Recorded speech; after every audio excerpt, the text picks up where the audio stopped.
Thank you everyone for joining me today for the presentation, The Global Rise of AI, a thorough analysis with international relations theories. I'm delighted to explore how various international relations theories can help us understand the complex landscape of artificial intelligence on the global stage. This presentation is particularly relevant for us students and scholars of international relations, as AI is increasingly shaping geopolitics, economic relationships, and global governance structures.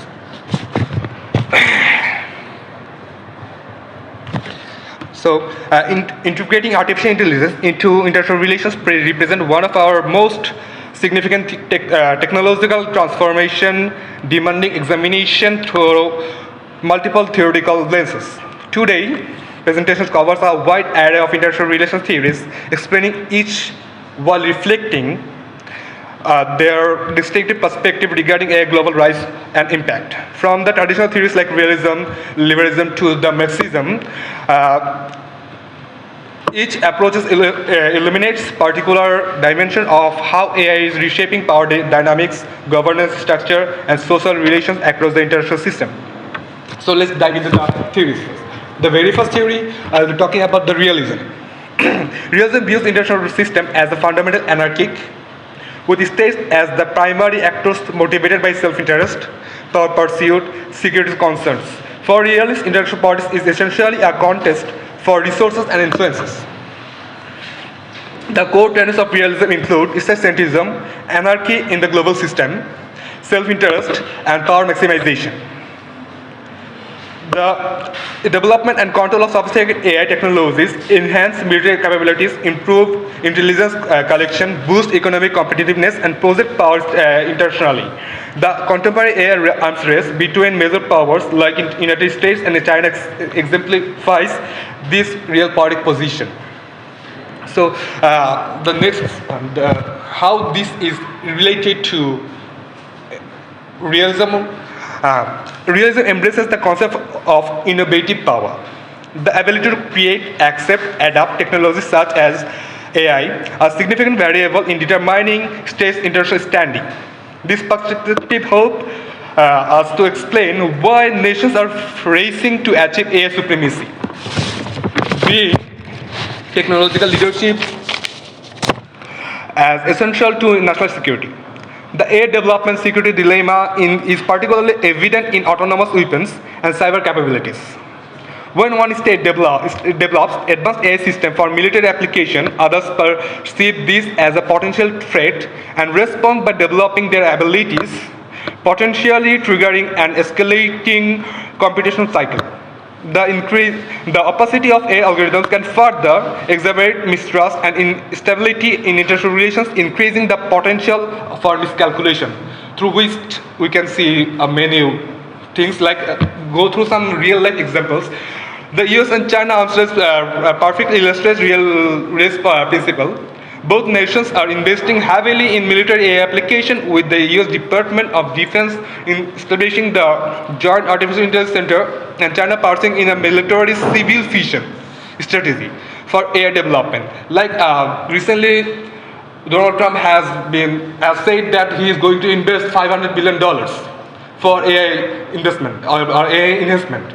And you can see if you guys know about the fight between OpenAI and the DeepSeek.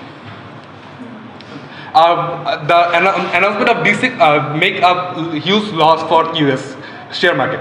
So it's a matter, or you can say it's a real life example of realism here. So next, I'll be diving into liberalism. In context of realism, liberalism emphasizes cooperation for mutual advantage, interdependence, the role of international institutions in fostering peace and prosperity. Liberals believe that by working together, establishing international rules, states can harness AI to promote the common good. The core tenets for liberalism include interdependence through economic, social, political relations.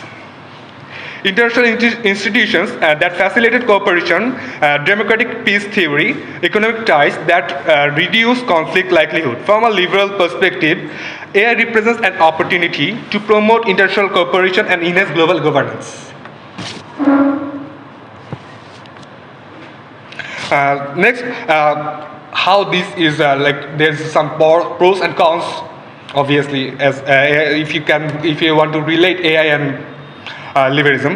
Liberalism emphasizes several positive aspects of AI in international relations. First, AI promotes global cooperation, enhancing governance, problem-solving efficiency. Second, AI provides knowledge for efficient solution to global issues like climate change, pandemics. Third, liberalism supports establishing ethical standards for AI development through international organization.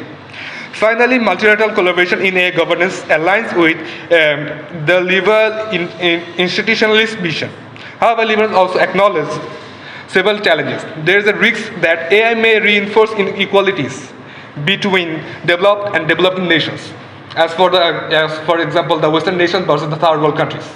You can say like that. You can already see that because there is Western nations are innovating those machines, and we are just purchasing those machines to enhance our capabilities.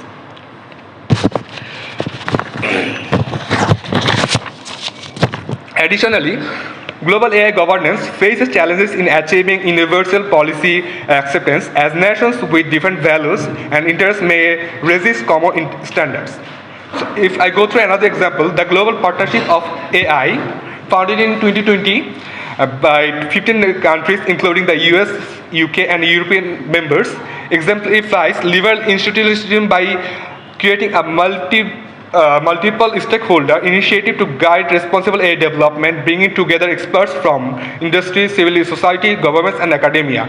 Like recently in Paris, that AI Act AI Act happened. Our European Union AI Act also the example for liberalism.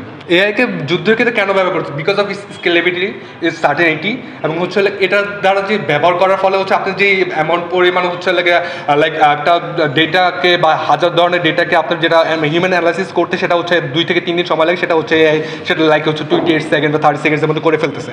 So এখানে একটা ব্যাপার আছে। So এই সব কারণে তুই ব্যবহার করছে, যেমন হচ্ছে যদি like it's said that the Microsoft হচ্ছে টোটালি ডিরেক্ট হেল্প করতেছে ইসরায়েলকে, তো লাইক হচ্ছে লাইক যারা সাপোর্ট করে। সো এখানে একটা ব্যাপার আছে, তো এইসব ব্যাপারগুলো আছে। সো এখন হচ্ছে আমি সামনের দিকে আগাই, I will just continue our discussion later. Now next theory is constructivism. Ideas, identities, the social shaping of AI. Constructivism contends that international relations are socially constructed. According to constructivists, norms, identities, and mutual understanding shapes state behavior and global politics. They argue that the international system is shaped through interaction and mutual understanding among states and other actors. The core tenets of constructivism include the social construction of reality, the importance of norms, rule of identity, discourse, and communication. So next, how social construction of AI influence. Like the constructivist perspective on AI emphasizes that its influence depends on evolving norms, identities, and discourses. The debate on lethal autonomous weapon systems illustrates how international norms shape AI integration into security frameworks. Some nations advocate for preventive bans, while others argue for regulated development reflecting different normative positions. Ethical concerns surrounding AI are viewed as products of social values and cultural norms that are constantly being negotiated. Media representation and science fiction, the narratives significantly influence public perception of AI, which affects how AI is regulated. Constructivism emphasizes that AI development is not purely technical, but is imbued with social choices and theories about intelligence and human nature. So let's get some real-life example of constructivism theories. The campaign to stop killer robots has successfully shaped the normative discourse around lethal autonomous weapons system. Their advocacy has influenced how states perceive AI in warfare, with over 30 countries now supporting a ban on fully autonomous weapons. This illustrates constructivism emphasis on how shared ideas and norms shape national behavior. So next theory is Marxism theory. Marxism and neo-Marxism, AI and intensification of economic inequality. Marxist and neo-Marxist approaches recognize economic structure class relations as the primary determinants of global politics. These theories hold the capitalist system operates through exploitation and perpetuate inequality. The core tenets include class struggle between the bourgeoisie and proletariat, capitalism as a system reinforcing inequality, economic determinism, where economic factors drive political phenomena, and world system theory, dividing the world into core, periphery, and semi-periphery region. AI is seen as potentially exacerbating existing economic inequalities and power structures from this perspective. Marxism and AI. Marxist analysis of AI focus on how these technologies may intensify economic exploitation and class division. AI-enabled automation is likely to lead to significant labor displacement, further consolidating wealth in the hands of corporations that control these technologies. This process accelerates the tendency toward the concentration of capital. The rise of big tech corporations which control vast amounts of data, digital infrastructure is viewed as a form of modern-day landlordism. These companies extract rents from their platforms and reinforce capitalist accumulation by monetizing user data. The emergence of cloud proles, workers whose labor is increasingly controlled by algorithms, further illustrate how AI can intensify economic exploitation. So if I go through some real-world examples for Marxism and AI, creating large language models relies on vast training data, often leveled by underpaid workers in the global south. Companies like Scale AI and Sama employ workers in Kenya and Uganda who earn as little as $1.5 per hour, leveraging sensitive content for AI system. In contrast, tech companies profit billions. A clear example of Marxist exploitation and dynamics. Even if you think like that, nowadays most of the tech giants are actually there in politics, they're in business, they're in everywhere, and they're being a trillionaire. Soon, some will tell like Elon Musk gonna be a trillionaire soon if he like the way he's getting his money or getting fund.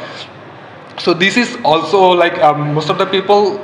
Less people gonna have a vast amount of money, but most of the people gonna have that. They're gonna be exploited. So this can be a example also. So now the conclusion. I'm at my end. As we conclude our theoretical journey through the landscape of artificial intelligence in international relations, we find ourselves standing at a unique historical junction. The technologies we have discussed today are not merely abstract concepts but powerful forces actively reshaping the global reality. Each theoretical lenses we have examined offers an interpretation of this transformation and potential pathway to navigating it. Imagine a grand chessboard of international politics where AI serves simultaneously as the board itself.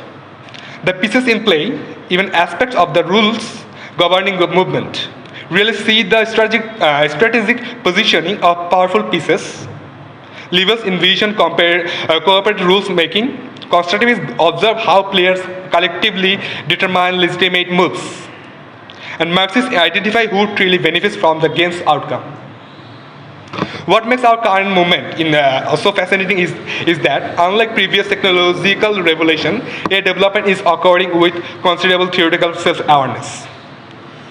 The framework we have discussed today are actively informing how governments, corporations, and civil society approach AI governance.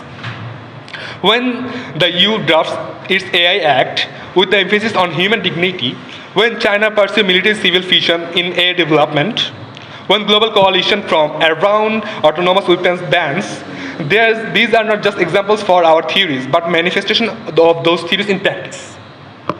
For us as students and scholars of international relations, this presents both an intellectual challenge and a practical opportunity. The challenge lies in developing theoretical frameworks agile enough to keep pace with rapidly evolving technologies. The opportunity lies in the chance to shape how these technologies are governed, deployed, and understood. Thank you so much.